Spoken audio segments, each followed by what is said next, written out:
This is a sample lecture from my guided online drawing course, How to Draw from Beginner to Master. If you'd like to watch a preview of the course, just click the link below and it will take you to my site. Lesson 1, the 10-value grayscale. Let's begin by getting you acquainted with your pencils. Your standard pencil set will come with a combination of pencils ranging from 6B down to 5H. Don't worry if yours is a little different. Each pencil can cover a range of values, so just substitute it with the number closest to it. So for example, if you don't have a 3B, use a 2B. And please follow along even if you're already familiar with the different pencil leads. This lesson is going to play an important role in how I communicate values in pencil leads to you throughout the course. The first and most basic aspect of drawing is learning what to expect from each pencil in your set. After that, it's learning how to control the pressure you're applying to your pencil. And the best way to do both of those things at once is to practice shading. To learn shading, I find that it helps to break it into 10 values. This technique is based on the Riley method, which is a relatively newer approach to teaching drawing. I won't bore you with a long history lesson, but Frank Riley was an artist in the 60s and 70s who had such an effective, organized approach to teaching painting and drawing that he went on to found a school for it. So I'm going to walk you through shading a 10-value grayscale by assigning a specific pencil lead to each value. For example, the softest lead, a 6B pencil, will shade the 10th or darkest value. And a 6H pencil, which is the hardest lead, will be second value. And first value will be untouched white paper with no lead on it.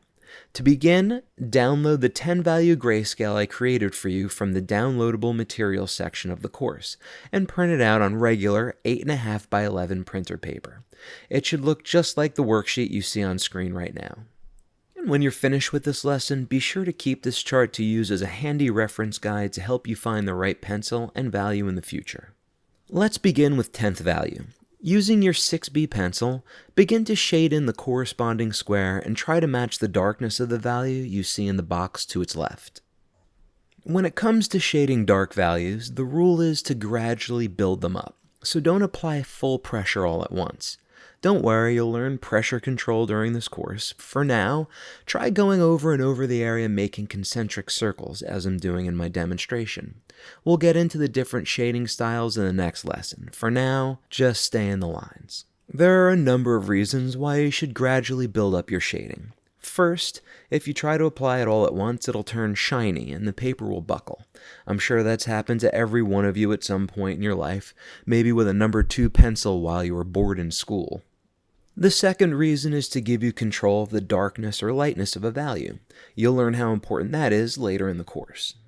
For now, just fill in the square with your 6B pencil using medium pressure, and keep going over it until it's the same value as the sample square I provided you on the left. For those of you who have some training with shading, you can try to do some hatching, but with a lead this soft it won't stay sharp long enough to keep a fine line, so making small circles or scumbling works best. This is about how dark your first layer of shading should be. I'll go over it about 3 times to get it as dark as the square on the left. For the more advanced students who are anxious to start doing some drawing, just power through the first few lessons. We'll get to the more advanced stuff soon enough. These lessons are important because I'm going to be referring to the values as 10th, 5th, 2nd, etc. throughout the course, so I want you to get acquainted with the sort of code or language I'll be using to communicate with you. Besides, it's not a bad idea to brush up on the fundamentals, and these exercises are a good warm-up.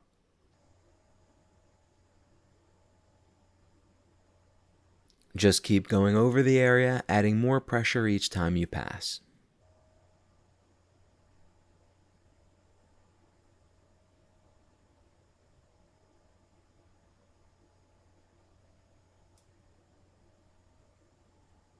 And when you're done, write the pencil lead you use next to the box. For 9th value, I'm going to use a 5B lead pencil.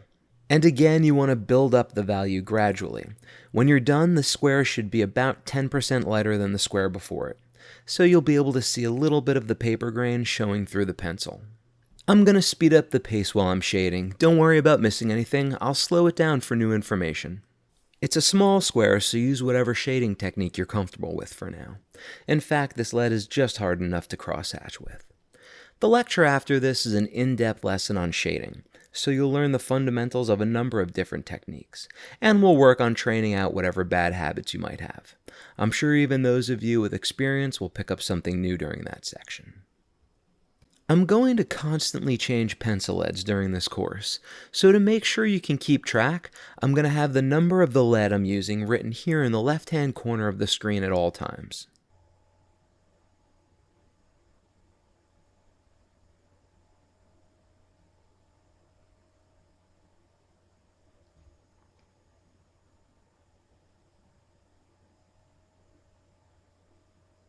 Okay, that value looks like it matches. I'll just label it with the lead I used, 5B. For eighth value, I'm going to switch to a 4B pencil. I'd like to take advantage of this time while I work to start talking about the different types of shading. For example, what I'm doing right now is called scumbling, which is just making concentric circles. It's easiest to do with softer leads, but doesn't tend to look good with the harder leads. The challenge with darker values is to try to keep them consistent, so try not to leave dark or light patches. Once we get to the lighter values, we'll start using harder leads, so we'll start to use a hatching and cross-hatching approach to shading in the value. I'll talk more about those techniques as we progress. That looks about right. If you're having trouble telling if your square is the same value as the printed square because of the pencil grain, squint your eyes and look at it. That'll help you see the average value. And when you're done, be sure to label it with the pencil you used. For seventh value, I'm going to use a 3B lead.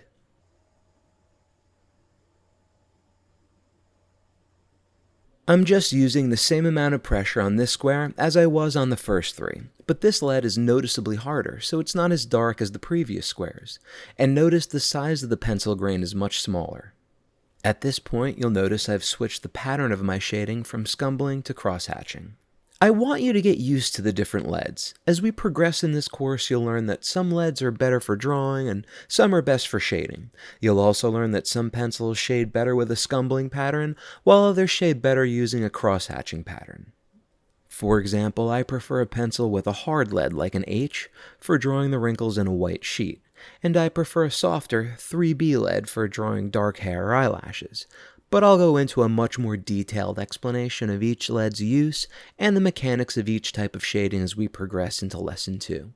For now, I just want you to learn the 10 value scale and get acquainted with your pencil set. For sixth value, I'll use a 2B lead. The 2B pencil is right in the middle of the spectrum and in my opinion the most versatile lead.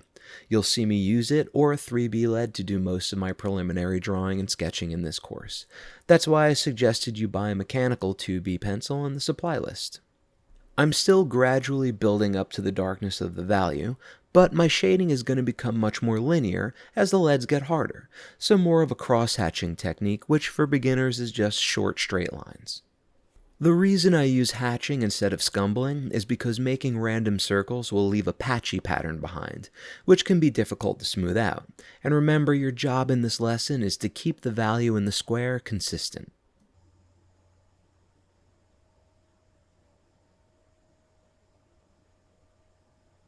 Just keep building, and when it matches the value of the square on the left, move on to fifth value.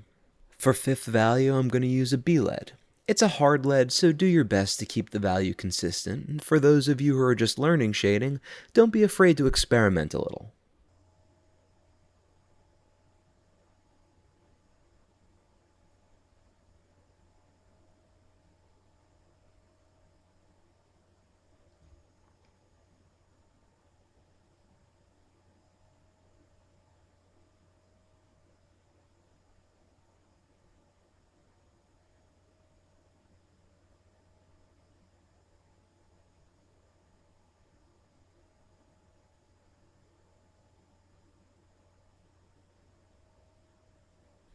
For fourth value, I'll move to the F lead pencil. Again, it's a very hard lead, so I'm going to cross-hatch the value in. Harder leads make finer, lighter lines and leave no grain. The more passes you make over the square, the more consistent and solid the value will be.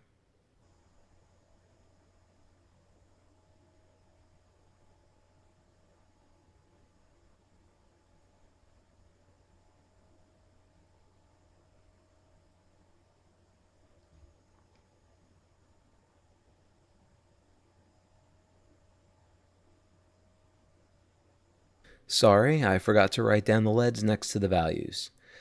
Sixth value was a 2B.